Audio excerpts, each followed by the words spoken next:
Algumas razões me levam a não acreditar que a abominação da desolação seja aquilo que muitos estudiosos e intérpretes das profecias escatológicas ensinam hoje em dia. Primeiro, porque se o que Antíoco Epifânio fez, profanando o templo e oferecendo sacrifícios impuros, é considerado a abominação da desolação, então outros também deveriam ser, pois outros povos e exércitos destruíram o templo e a cidade de Jerusalém em diferentes épocas. No entanto, esses atos não são chamados de abominação da desolação nas Escrituras. Logo, há algo mais profundo e espiritual no que Jesus quis dizer. Segundo, pergunto: por que Cristo estaria preocupado com a profanação de um templo físico, se ele veio justamente para abolir todo aquele sistema de sacrifícios? Com seu sacrifício na cruz, todo o sistema cerimonial, incluindo o templo e o lugar santo, foi encerrado. A partir da cruz, o verdadeiro templo já não é feito de pedras, mas do coração do ser humano, onde o Espírito Santo habita. Portanto, por que Cristo estaria preocupado com a profanação de um templo terreno, se o templo espiritual que importa a Deus é agora um coração redimido? Terceiro, se Cristo realmente aboliu o sistema de sacrifícios e o templo terreno, qual seria a relevância de um suposto terceiro templo no futuro? Por que ele estaria preocupado se o anticristo viesse a profanar algo que já não tem valor espiritual algum diante de Deus? O que importa para o Pai não é mais o sacrifício de animais, nem o templo de pedras, mas o sacrifício perfeito de Cristo e o templo feito por Deus, que é a Igreja, o corpo vivo de Cristo. Esses são alguns motivos que me levam a crer que a abominação da desolação não tem nada a ver com o que é ensinado hoje. Para mim, essa abominação precisa ser algo muito mais relevante para Cristo, porque foi Ele quem advertiu. Quando, pois, virdes a abominação da desolação no lugar santo, quem lê, entenda. Mateus 24:15. O problema é que muitos não estão entendendo do que realmente se trata essa expressão. Com base nos meus estudos, e não digo isso por achar que sei mais do que ninguém, entendo que a abominação da desolação se refere a algo espiritualmente mais grave e profundo: a negação do sacrifício de Cristo pelo próprio ser humano. Todo aquele que rejeita ou nega o sacrifício de Cristo está cometendo, em essência, uma abominação. E a consequência disso é a desolação espiritual, isto é, a morte da alma. Porque todo aquele que nega Cristo, que é a fonte da vida, só pode produzir morte, morte espiritual, destruição e vazio. Essa é a verdadeira abominação da desolação, a ausência da presença de Deus. Por isso, acredito que muitos estão cometendo a abominação da desolação hoje, sem sequer perceber.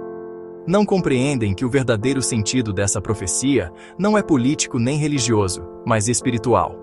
Um outro exemplo dessa abominação é tirar Cristo do lugar que lhe pertence, o centro da profecia, e colocar o anticristo em seu lugar. Quando nas profecias as pessoas dizem que determinado texto fala do anticristo, mas na verdade fala de Cristo e de sua igreja, elas estão trocando o protagonista da história divina. Toda a Escritura é sobre Cristo e a Igreja. A história da redenção é sobre Cristo, não sobre o dragão, a besta ou o falso profeta. Cristo é o centro da profecia, o protagonista de toda a revelação. Portanto, quando alguém lê as profecias e dá mais destaque ao anticristo do que a Cristo, está cometendo a própria abominação da desolação, porque está tirando Cristo do lugar de honra e entregando esse lugar aos inimigos de Deus. De forma inconsciente, está fazendo a vontade de Satanás, e não a vontade de Deus. Alguns dizem: mas isso não afeta a salvação. Eu discordo. Como não afetaria, se o resultado é substituir Cristo pelo anticristo? Quem tira Cristo do centro das profecias e coloca o inimigo em seu lugar, está agindo como um anticristo, ainda que sem perceber, porque está propagando uma mentira. Por isso, deixo um alerta: abra os olhos espirituais. Talvez você esteja seguindo um caminho de engano sem perceber. A Bíblia diz que o coração do homem é enganoso, Jeremias 17:9, e é justamente o engano que tem prosperado em nossos dias. O mesmo engano que começou no Éden, quando Adão e Eva desobedeceram a Deus, continua se repetindo geração após geração. Criticamos Adão e Eva por terem caído, mas muitos hoje cometem a mesma abominação, ao se rebelarem contra a verdade de Cristo. Quando Cristo veio, ele combateu exatamente essa abominação, a corrupção espiritual e religiosa de um povo que dizia servir a Deus, mas tinha o coração longe dele. Os sacerdotes, em especial, haviam transformado a lei de Deus em instrumento de poder e aparência. E é esse mesmo espírito religioso que tira Cristo do centro e exalta o homem que continua agindo até hoje.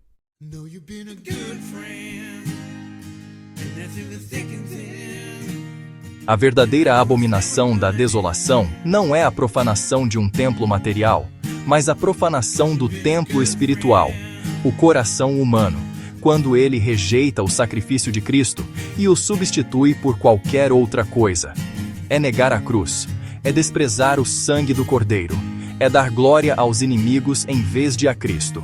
Essa é a abominação que causa a verdadeira desolação, a morte espiritual. Mas todo aquele que mantém Cristo no centro da fé, que não o substitui por tradições, sistemas ou interpretações humanas, permanece cheio da presença de Deus. A profecia é sobre Cristo. A história é sobre Cristo. E a vitória final também é de Cristo. Tirar Cristo do centro é cometer abominação. Colocá-lo de volta é restaurar o verdadeiro templo de Deus, o coração humano.